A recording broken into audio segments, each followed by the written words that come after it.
আজ খাবো সরষে ইলিশ। ভীষণ পছন্দের মাছ হলো ইলিশ মাছ। ভিডিওর শুরুতেই বলে রাখি, যে ধরনের রান্নাবান্নার শো দেখো সেরকম কিন্তু একদমই না। মা রান্না করছিল তাই ভিডিও করলাম।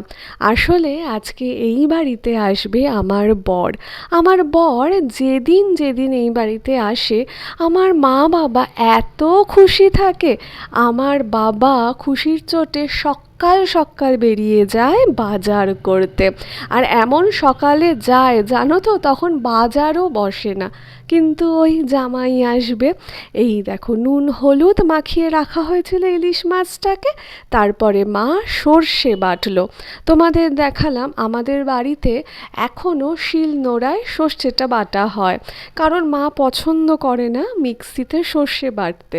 তারপরে এটাকে আমরা কষিয়ে নেব। আমরা বলাটা ভুল, মাই তো সমস্তটা করেছে, আমি শুধু করেছিলাম ভিডিও। একটু ঝোলটা কষে কষে গেলে তার ওপরে একটুখানি সর্ষের তেল দেওয়া হলো, কারণ তেলটা একটু কম হয়েছিল। বাড়ির রান্না বান্নার ক্ষেত্রে একটা জিনিস খেয়াল করবে, যেরকম একটু ওলট পালট কিন্তু হয়েই যায়।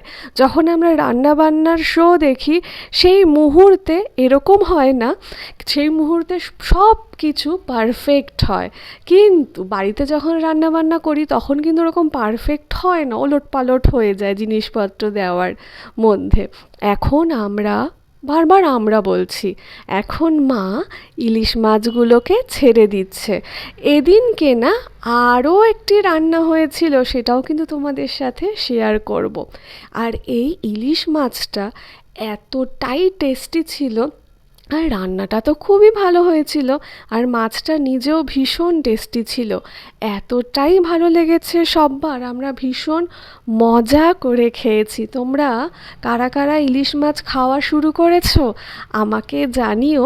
আমাকে সাবস্ক্রাইব করতে কিন্তু ভুলো না, আমি রেগুলার ভিডিও দেওয়ার চেষ্টা করছি, দেখি কতটা সফল হতে পারি।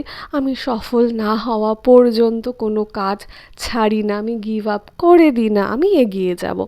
এই দেখো, আমাদের কিন্তু হয়ে গেল, মাছ একটু একটু ভেঙে গেছে।